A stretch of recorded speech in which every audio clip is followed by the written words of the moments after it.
I've seen things you people wouldn't believe. Attack ships on fire off the shoulder of Orion. In the 1980s, studios didn't just release sci-fi movies. They gambled entire careers on them. One weekend could make you the next Spielberg, or quietly end your shot at ever directing something this big again. And when those movies failed, they failed publicly. Bad reviews, empty theaters, careers quietly redirected. But something strange happened after that. A handful of these flops refused to disappear. They lingered on VHS shelves, on late-night TV. Tonight, we're looking at 10 sci-fi movies from the 80s that bombed on release, but slowly built cult followings once audiences were ready for what they were actually doing. If you like sci-fi that takes risks and doesn't explain itself too politely, you'll want to subscribe, because this channel is for movies that refuse to stay buried. Father! Father! The sleeper has awakened! Number 10. Dune, 1984. David Lynch's Dune entered theaters under conditions that almost guaranteed failure. Frank Herbert's novel wasn't just long or complex. It was built on layered political systems, religious symbolism, and internal monologues that resist simplification. The studio, however, wanted a clean, accessible sci-fi epic that could appeal to everyone, whether they had read the book or not. Lynch had no interest in that version. His Dune is dense, oppressive, and intentionally uncomfortable. Characters speak in prophecy. Power feels suffocating rather than heroic, and the universe itself seems hostile to human ambition. Before release, anxious test screenings triggered heavy studio interference. The film was cut down aggressively, stripping out vital context, motivation, and most of its connective tissue. What reached theaters felt fragmented, leaving new audiences lost and longtime readers frustrated. The response was swift and unforgiving. Critics dismissed it, the box office collapsed, and the movie quickly became shorthand for a prestige sci-fi disaster. Lynch later disowned the theatrical cut, cementing the idea that the project had gone irreparably wrong. And yet, time changed the conversation. When viewers returned without the pressure of expectations, Dune began to reveal its strengths. The production design felt monumental, the performances strangely hypnotic, and the sheer ambition impossible to ignore. So the question isn't whether Dune failed in 1984, it's whether it failed, or whether it was simply released before audiences were ready to meet it on its own terms. Number 9. The Adventures of Buckaroo Banzai, 1984. This one opens as if the audience has already agreed to its rules. There's no introduction, no orientation, and absolutely no interest in easing anyone in. Buckaroo appears on screen as a famous rock musician, a celebrated scientist, and a public figure. And the film moves on without explaining any of it. Interdimensional aliens enter the story without warning. Long histories are hinted at in throwaway lines. Jokes arrive mid-thought and disappear just as quickly. The film operates with the assumption that curiosity will carry the viewer through, not clarity. In 1984, that confidence worked against it. Studios couldn't figure out how to sell it. Critics struggled to define its tone, and audiences weren't sure what kind of movie they'd walked into. Over time, a little distance changed how the film was received. Once expectations fell away, its choices felt intentional rather than careless. Buckaroo Banzai plays less like a conventional movie and more like a snapshot from an ongoing world that doesn't pause for newcomers. What once felt alienating gradually became its defining strength. The film never reshaped itself to be more accessible, and that refusal to explain or reassure is exactly what allowed it to linger. Long after louder, more accommodating sci-fi comedies faded, Buckaroo Banzai survived by trusting its own strange rhythm. Of course, the Drac was picking up a few words of English, too. Shit. Shit. What do you mean, shit? No, solid. Number 8. Enemy Mine, 1985. Enemy Mine arrived during a decade dominated by fast-paced, effects-driven sci-fi. While its premise suggests action, the film takes a quieter path, focusing on survival, communication, and cultural understanding rather than spectacle. Two enemy pilots crash on a hostile planet and must rely on each other to live. Instead of rushing toward conflict, the story slows down, spending time on language learning, daily routines, and the gradual breakdown of prejudice. That restraint worked against it at the box office, where audiences expected momentum and excitement. Critical response was mixed, and the film faded quickly from public attention. Yet, over time, viewers began to value its sincerity. The performances from Dennis Quaid and Louis Gossett Jr. gave the relationship weight, allowing it to develop naturally without forced drama. What once felt slow now feels thoughtful. Its themes of empathy and shared humanity have aged well, giving Enemy Mine a lasting emotional relevance that louder films from the same era often lack. Number 7. Maximum Overdrive, 1986. Maximum Overdrive is fueled by excess from the first scene.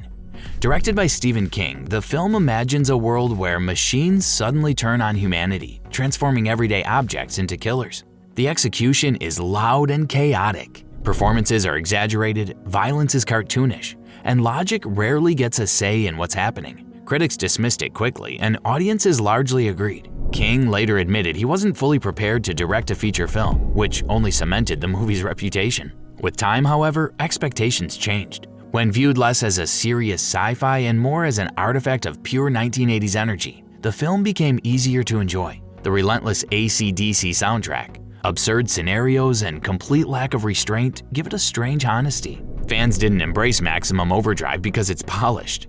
They embraced it because it commits fully to its madness, capturing a moment when studios still allowed ideas to run wild. Number 6. Outland, 1981. Outland arrived at a time when sci-fi audiences were still riding the wave of spectacle. Space was expected to feel grand, mysterious, or terrifying. What Outland offered instead was something much quieter and less glamorous. Set on a mining colony on one of Jupiter's moons, the film follows a federal marshal played by Sean Connery as he investigates a series of suspicious deaths. Rather than aliens or epic battles, the threat comes from corporate pressure, drug abuse, and a system that treats workers as expendable. Audiences didn't quite know what to do with it. Marketed loosely as a sci-fi thriller, the film played more like a slow, tense western transplanted into space. It underperformed at the box office and quickly slipped out of public conversation. Over time, however, Outland found its audience. Fans began to appreciate how grounded it feels, treating space as a harsh workplace rather than a fantasy setting. Connery's restrained performance, the industrial production design, and the film's focus on isolation and moral responsibility have aged remarkably well. What once felt understated now feels deliberate, even necessary. Outland didn't fail because it lacked ideas. It failed because it refused to dress them up, and that honesty is exactly why it's remembered today. At this point, you can probably tell these movies weren't made for opening weekend crowds. They're the kind you stumble onto late, when expectations are low and curiosity does the work. If one of these films stuck with you longer than you expected, hit the like button. And if there's a sci-fi movie you think deserved more time than it got, leave it in the comments. Now, back to the list. Listen, Centauri, I'm not any of those guys. I'm a kid from a trailer park. If that's what you think, then that's all you'll ever be. Number 5. The Last Starfighter, 1984.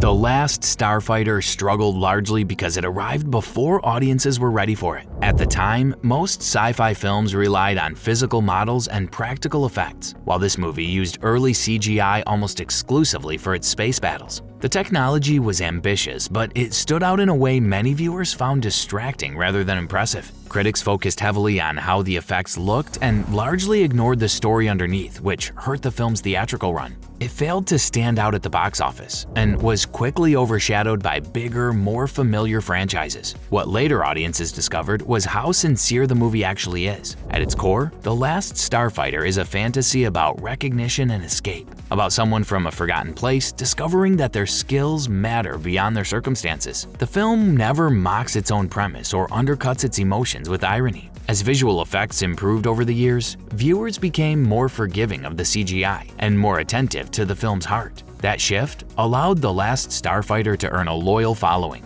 especially among fans who value optimism and imagination over technical polish. Number 4. Flash Gordon, 1980.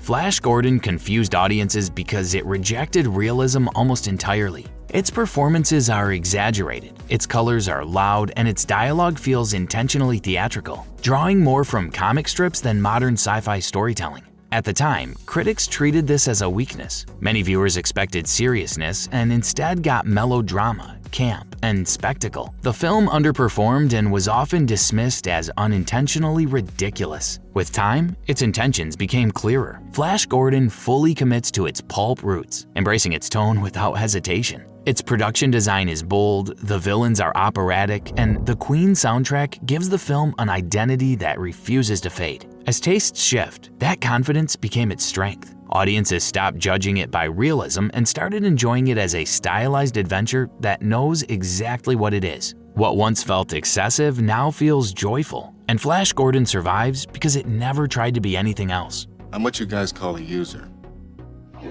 You're a user? I took a wrong turn somewhere. But if you are a user, and everything you've done has been according to a plan, right? You wish. Number 3. Tron, 1982.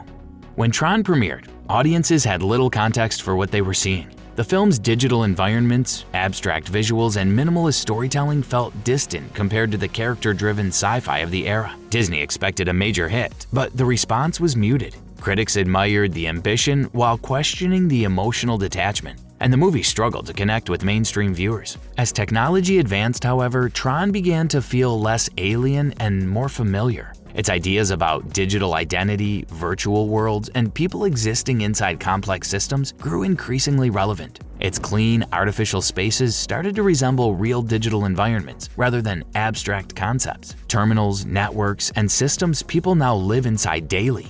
What once felt cold gradually felt forward-thinking. Viewers revisited Tron not for emotional comfort, but for its ideas and atmosphere. Over time, it earned respect as a film that looked ahead rather than sideways, finding its audience long after its initial release.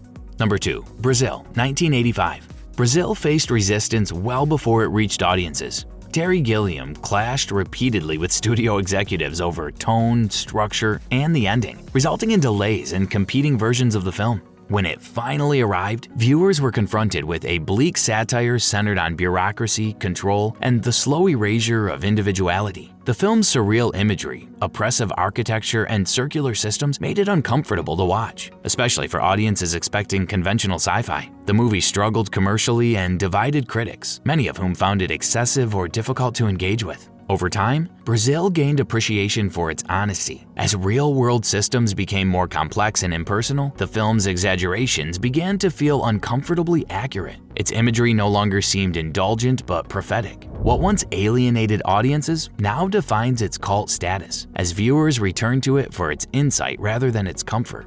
Number 1. Blade Runner, 1982.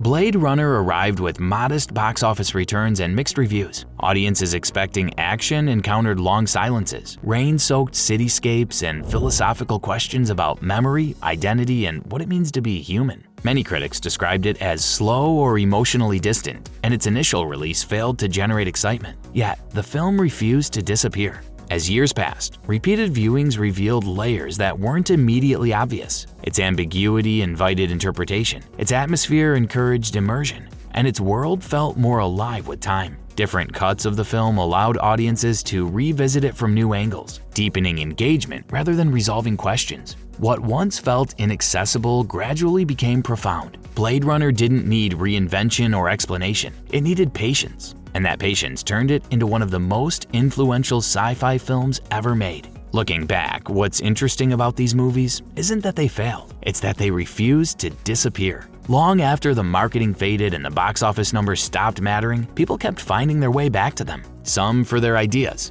some for the atmosphere, some just because they felt different from everything else around them. If you enjoyed revisiting these overlooked sci-fi films, subscribe for more deep-cut movies that didn't get their moment the first time around. And if there's a cult sci-fi movie you think history still hasn't figured out, leave it in the comments. Chances are, it belongs in the next video. See you in the next one.